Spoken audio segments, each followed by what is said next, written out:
பிரசங்கி அதிகாரம் 6. சூரியனுக்கு கீழே நான் கண்ட வேறொரு தீங்கும் உண்டு. அது மனுஷருக்குள்ளே பெரும்பாலும் நடந்து வருகிறது. அதாவது, ஒருவனுக்கு தேவன் செல்வத்தையும் சம்பத்தையும் கனத்தையும் கொடுக்கிறார்.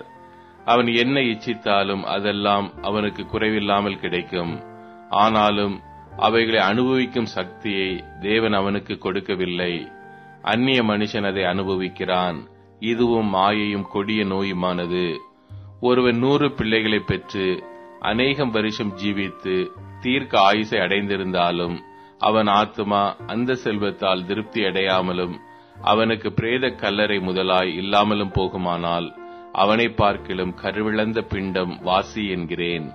அது மாயையாய் தோன்றி இருளிலே மறைந்து போய் விடுகிறது. அதன் பேர் அந்தகாரத்தால் மூடப்படும். அது சூரியனை கண்டதுமில்லை, ஒன்றையும் அறிந்ததுமில்லை.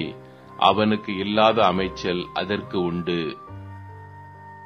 அவன் 2000 வருஷம் பிழைத்திருந்தாலும் ஒரு நன்மையையும் காண்பதில்லை. எல்லாரும் ஒரே இடத்துக்கு போகிறார்கள் அல்லவா?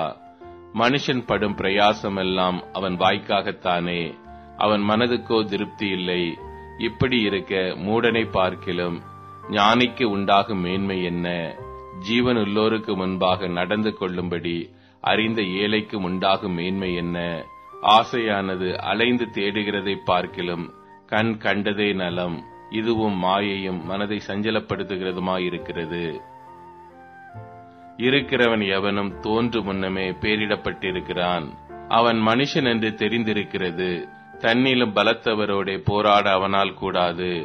மாயையை பெருக பண்ணுகிற அநேக விசேஷங்கள் உண்டாயிருக்கிறபடியால் அதிலே மனுஷருக்கு பிரயோஜனம் என்ன? நிழலை போன்ற மாயையான தன் ஜீவ காலத்தை போக்கும் மனுஷனுக்கு இந்த ஜீவனில் நன்மை இன்னதென்று அறிந்தவன் யார்? தனக்கு பின்பு சூரியனுக்கு கீழே சம்பவிக்கும் காரியம் இன்னதென்று மனுஷனுக்கு அறிவிப்பவன் யார்?